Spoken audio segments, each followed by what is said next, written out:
In digital Marathi, जनतेच्या हक्काचं व्यासपीठ।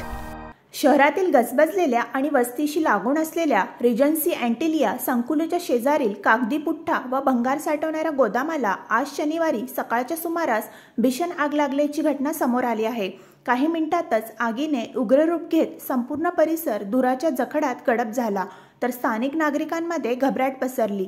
या गोदामात मोठ्या प्रमाणात कागद, पुठ्ठे आणि इतर ज्वलनशील साहित्य असल्यामुळे आग वेगाने पसरली। आगीची तीव्रता इतकी होती की काही मिनिटातच संपूर्ण गोदाम जळून खाक झाले। घटनास्थळी पोहोचलेल्या उल्हासनगर महापालिकेच्या अग्निशमन दलाच्या 2 ते 3 गाड्यांनी तातडीने पाण्याचा मारा करत आग विझवण्याची मोहीम सुरू केली होती। स्थानिकांच्या म्हणण्यानुसार सकाळच्या वेळेस अचानक धुराचे लोट आणि आगीच्या ज्वाळा पाहून नागरिकांनी घटनास्थळी धाव घेतली। अग्निशमन दलाच्या जवानांनी घटनास्थळी मोठ्या दक्षतेने काम करत गोदामालगत असलेल्या इमारतींना आगीची झळ लागू नये म्हणून आगीचा फैलाव रोखण्याचा प्रयत्न केला। दरम्यान आगीचे नेमके कारण अद्याप स्पष्ट झालेले नसले तरी प्राथमिक अंदाजानुसार शॉर्ट सर्किटमुळे आग लागल्याची शक्यता वर्तवली जात आहे।